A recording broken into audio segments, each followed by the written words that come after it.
पौड़ी लोकसभा है वहाँ से दावेदारी करने जा रही हूँ। हमने देखा कि मनीष खंडूड़ी को पिछली बार मौका मिला था, इस बार भी उन्होंने कई प्रेस कॉन्फ्रेंस कर दी लोकसभा चुनाव नज़दीक आते ही।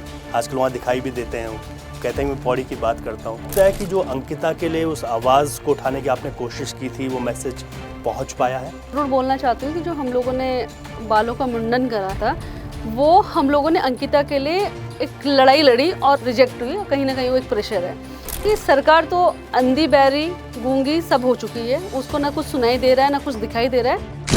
नमस्कार, पंजाब केसरी नवोदय टाइम्स का डिजिटल प्लेटफॉर्म आप देख रहे हैं और आज हमारे स्टूडियो में हमारे साथ खास मेहमान हैं ज्योति रौतेला, जो कि उत्तराखंड महिला कांग्रेस की प्रदेश अध्यक्ष हैं।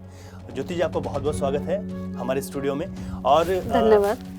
आज यहाँ पर जो मेहमान हमारे साथ हैं उनसे कई बातें होंगी, लेकिन उससे पहले मैं आपका परिचय ये करा दूं, क्योंकि ज्योति रौतेला ने जब से यहाँ पर अपना कार्यभार संभाला था, वो 26 जनवरी की तारीख थी, 2022 था, यानी कि अब बहुत जल्द 2 साल उनके महिला कांग्रेस प्रदेश अध्यक्ष का जो कार्यकाल है वो पूरा होने भी जा रहा है। लेकिन इन 2 सालों में बहुत उतार चढ़ाव देखने को मिले हैं उनके कार्यकाल में भी।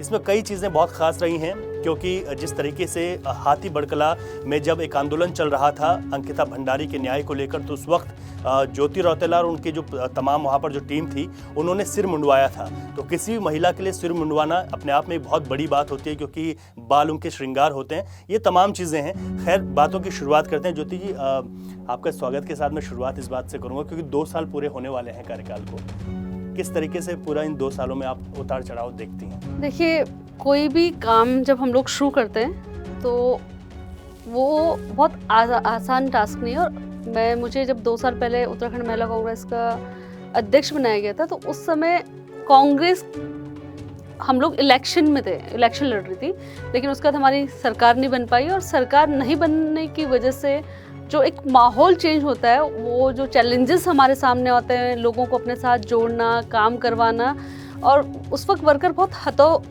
उत्साहित होता है। उसको लगता है कि अब क्या करें जब सरकार नहीं हो, क्योंकि 2017 से 22 और 22 में दोबारा हम लोगों की सरकार नहीं बन पाई, तो हम लोगों के लिए भी एक चैलेंज था।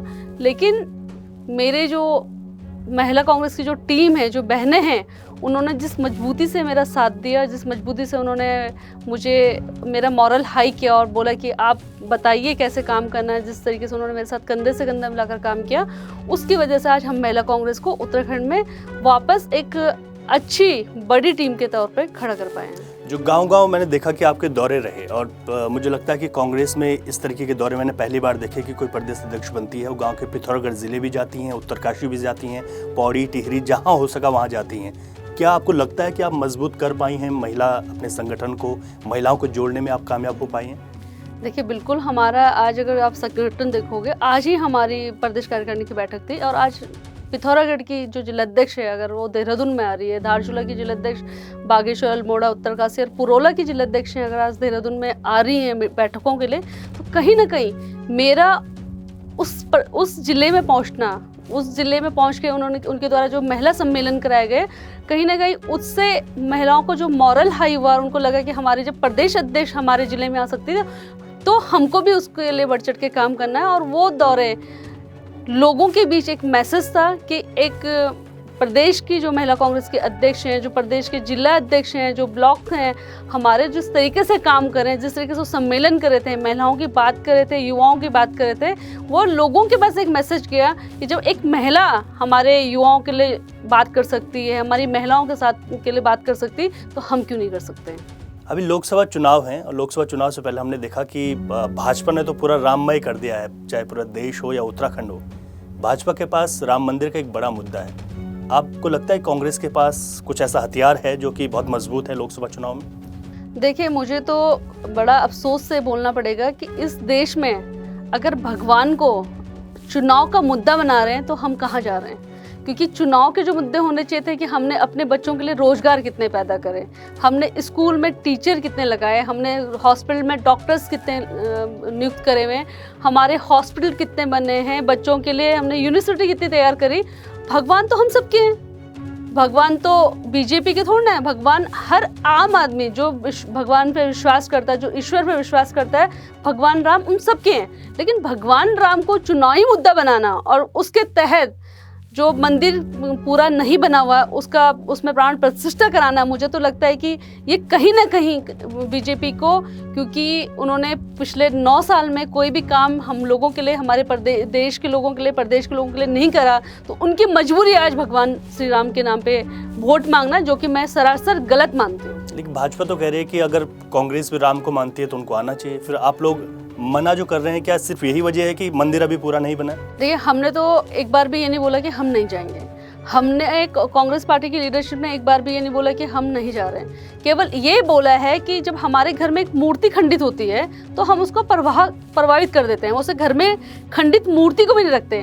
तो एक मंदिर जो पूरा नहीं हुआ है उसमें प्राण प्रतिष्ठा कैसी, जब भगवान के जो मंदिर है, अगर आपने उसको देखा होगा, उसका गुम्बद तक नहीं लगा हुआ है और नीचे आप भगवान को विराज कर देंगे, उनकी प्राण प्रतिष्ठा कर देंगे, और उसके ऊपर जाके कल को जो लोग काम करेंगे, क्या वो सनातन धर्म में होता है? हमारा बीजेपी से ये सवाल है।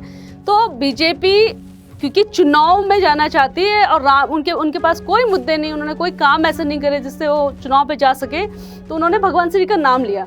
कांग्रेस पार्टी बोल रही है कि हम भगवान राम को मानते हैं, भगवान राम के पास, भगवान राम की पूजा के लिए, अर्चना के लिए जरूर जाएंगे, लेकिन जो हिंदू धर्म की मान्यताएं हैं उनके हिसाब से भगवान की प्राण प्रतिष्ठा होनी चाहिए। अच्छा, इसी लोकसभा चुनाव से जुड़ा हुआ मेरा एक सवाल है कि लोकसभा चुनाव नज़दीक हैं, महिलाओं की भागीदारी की बात आप कर रही हैं, करती भी हैं, महिलाओं की जो तमाम मुद्दे हैं उन पर आपने, मैंने देखा, काफ़ी मुखर रही हैं, तो क्या लोकसभा चुनाव में ज्योति रौतेला इस बार दावेदार हैं और किस सीट से, कुछ बताना चाहेंगी अगर आप?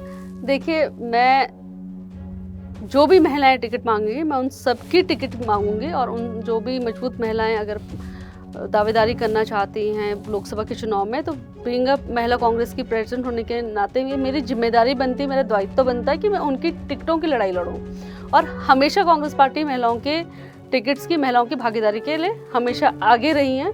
और मैं खुद भी, क्योंकि मैंने 2012 MLA का इलेक्शन लड़ा लैंसडाउन से, 2017 और 22 में चुनाव नहीं लड़ पाई, लेकिन मैं 2024 ज़रूर पार्टी नेतृत्व से इस बार जो पौड़ी लोकसभा है वहाँ से दावेदारी करने जा रही हूँ। पौड़ी लोकसभा से दावेदारी करने जा रही हैं, और लगातार जो है, क्योंकि आपके वहाँ पर कई दौरे भी हुए हैं पौड़ी में, तो वहाँ पर लगता है कि जो महिलाओं का भी आपको किस तरीके का प्रेम मिल रहा है, क्या आपकी बातचीत वहाँ पर हुई हो? देखिए, मैं पौड़ी के सभी जिलों में जिला सम्मेलन कर चुकी हूँ और मेरे वहाँ पे अब विधानसभा वाइज मैं प्रोग्राम लगाने वाली हूँ।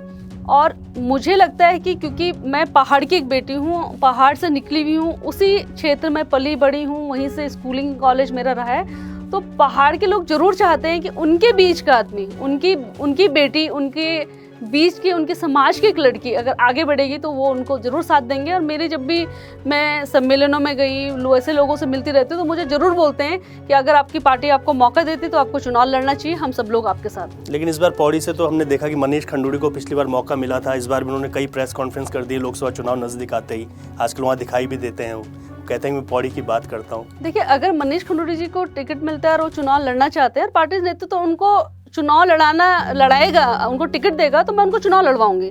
मैं कांग्रेस की कार्यकर्ता हूँ, कांग्रेस में पिछले 10-12 साल से पिछले 13 साल से मैं विभिन्न पदों में रह चुकी हूँ, काम कर रही हूँ कांग्रेस पार्टी के लिए। तो ये नहीं है कि अगर मनीष खंडूड़ी जी को टिकट मिलता है तो मैं उनके खिलाफ हूँ। मैं मनीष खंडूड़ी जी के साथ उतना ही मजबूती से लगूंगी जितनी मजबूती से मैं अपना चुनाव लड़ूंगी। अच्छा, मातृशक्ति की आप बात करती हैं, भाजपा ने एक बड़ा मास्टर स्ट्रोक बता रही है, भाजपा लगातार गदगद भी अपनी पीठ को थपथपाने का काम करे कि 30% आरक्षण दे दिया है यहाँ पर महिलाओं को, तो भाजपा का इसे किस तरीके से देखते हैं आप? मुख्यमंत्री कहते हैं कि ये मेरी ओर से एक बहुत बड़ा प्रयास था जो कि सफल हो गया। देखिए, मैं तो अगर महिलाओं को आरक्षण मिला तो मैं उसका स्वागत करूँगी, लेकिन मैं ये बोलूँगी कि भाजपा इसको भीख ना समझे। वो उत्तराखंड की महिलाओं का, उत्तराखंड की बेटियों का अधिकार था, और जिसके लिए उन्होंने एक लंबी लड़ाई लड़ी। अचानक से मुख्यमंत्री जी ने रात को सपने में नहीं सोचा कि मुझे महिलाओं को आरक्षण देना, और तुरंत अगले दिन दे दिया। मुझे याद है कि ये बहुत लंबी लड़ाई उत्तराखंड के बहनों ने, भाइयों ने लड़ी कि उत्तराखंड की महिलाओं को सरकारी नौकरी में 30% का आरक्षण होना चाहिए, और हमने खुद मुख्यमंत्री आवास का घेराव इस मुद्दे पे करा था। आज भी उस दिन जो हम लोगों ने घेराव करा था उसके केसेस हमारे ऊपर लगे हुए हैं। तो ये एक अच्छा डिसीजन है, मैं इसको नकारूंगी नहीं कि उत्तराखंड की बहनों को ये नहीं मिलना चाहिए था, बिल्कुल मिलना चाहिए था, लेकिन ये उनका अधिकार है।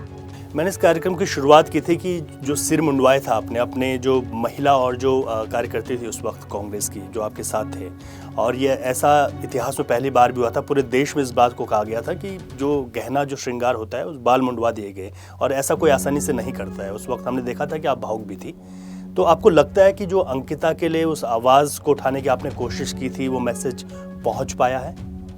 देखिए, मैं ये ज़रूर बोलना चाहती हूँ कि जो हम लोगों ने बालों का मुंडन करा है, वो करवाया था, वो हम लोगों ने अंकिता के लिए एक लड़ाई लड़ी, और अंकिता के जो जिन मुजरिम थे वो हाई कोर्ट जो बेल के लिए चले गए थे, उनकी बेल रिजेक्ट हुई, और कहीं ना कहीं वो एक प्रेशर है। दूसरी बात मैं बोलना चाहूँगी कि सरकार तो अंधी बहरी गूंगी सब हो चुकी है, उसको ना कुछ सुनाई दे रहा है ना कुछ दिखाई दे रहा है, लेकिन उत्तराखंड की जनता ने इस चीज़ को बहुत सराहा, बहुत सपोर्ट दिया। और मैं आपको बोल रही हूँ कि मैं आज भी, अगर कभी मैं इस क्षेत्र से बाहर भी कहीं गई हूँ और लोगों ने मुझे, जब लोग मुझे मिले तो उन्होंने मुझे आके पूछा कि आप ज्योति रौतेला हो, आप वही है ना जिन्होंने अंकिता के लिए अपने सर मुंडवाया। हम आपके साथ अंकिता भंडारी की लड़ाई में हम लोग आपके साथ खड़े हैं। तो कहीं ना कहीं वो मेरे पूरे प्रदेश की महिलाएं, मुझे याद है जब मैंने उसके बाद पूरा प्रदेश का दौरा करा और हमने अपने भाषण में ये बात करी, जो अंकिता के साथ हुआ, जो अंकिता की घटना घटी, अंकिता के साथ जो उसको अपनी जान देनी पड़ी, तो लोगों की आंखों में आंसू थे। लोग कहीं ना कहीं उस अंकिता को अपनी बेटी, अपनी बहन समझ के उसके लिए उतना ही दर्द फील कर रहे थे, उतना ही दर्द महसूस कर रहे थे जितना दर्द उनको अपने घर की किसी बच्ची के लिए होता है। और मुझे लगता है कि ये आज जब इलेक्शन होगा, तो इलेक्शन के टाइम जब हम लोग अंकिता भंडारी की बात करेंगे तो लोग जरूर बोलेंगे कि बीजेपी की सरकार ने, भाजपा की सरकार ने उस बेटी को न्याय नहीं दिया। यानी कि अंकिता भंडारी एक बड़ा मुद्दा लोकसभा में देखने को मिलेगा, और बहुत लोगों की भावनाओं से जुड़ा हुआ है। खैर, वो उसको मुद्दा नहीं भी कहेंगे। अच्छा, एक सवाल मेरा ये है कि लोकसभा चुनाव से पहले तोड़फोड़ की राजनीति फिर शुरू हो गई है। मुझे लगता है कि कांग्रेस पार्टी इसको बहुत बेहतर समझती है, क्योंकि जो 2016 की घटना हुई थी वो इसी तरीके की थी।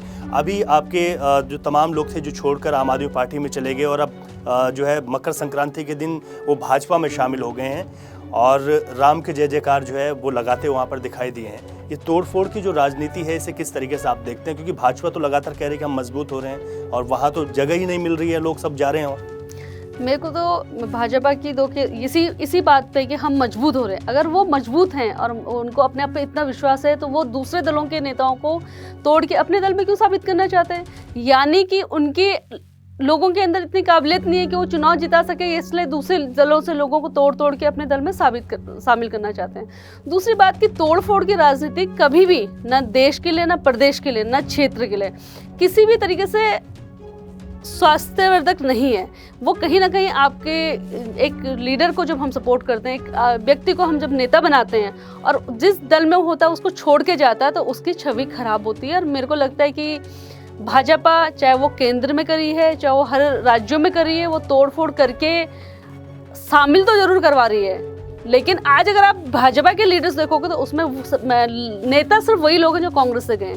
यानी कि उन लोगों को अपने लोगों पे विश्वास नहीं है, उनके जो संगठन है उस पर विश्वास नहीं है, उनको उन काबिल लोगों पे विश्वास है जो दूसरी पार्टियों में बड़े पदों पे हैं, और उनको तोड़ के अपनी पार्टी में शामिल सिर्फ इसलिए करना चाहते हैं क्योंकि उनके पास और कोई चारा नहीं, दूसरी पार्टी के मजबूत लोगों को तोड़ के वो एक सहारा लेने की कोशिश करते हैं। लेकिन भाजपा इस तरीके से इस पूरे देश में, पूरे प्रदेश में एक गलत मैसेज, जो गलत उदाहरण है ना, वो पेश कर रही है। अच्छा, एक अंतिम सवाल मेरा ये है कि अभी रामलला की प्राण प्रतिष्ठा 22 जनवरी को है, तो जब मंदिर पूरा बन जाएगा तब जाएंगे आप लोग? हाँ, बिल्कुल जाएंगे। हम जिस दिन रामलला जी का प्राण प्रतिष्ठा है, उस दिन हमारी महिला कांग्रेस की टीम अपने अपने क्षेत्रों में, हम सभी जगह सुंदरकांड करवा रहे हैं मंदिरों में, और हम उसके बाद जब भी मंदिर का काम पूरा होगा तो हम पूरी कांग्रेस रामलला के दर्शन करने जाएंगे। धन्यवाद ज्योति जी, आप यहाँ पर आए, और बहुत सारे सवाल थे जिनके साथ बातचीत भी हुई, और लोकसभा के चुनाव बहुत करीब हैं, अपनी दावेदारी की बात भी की है, और किस तरीके से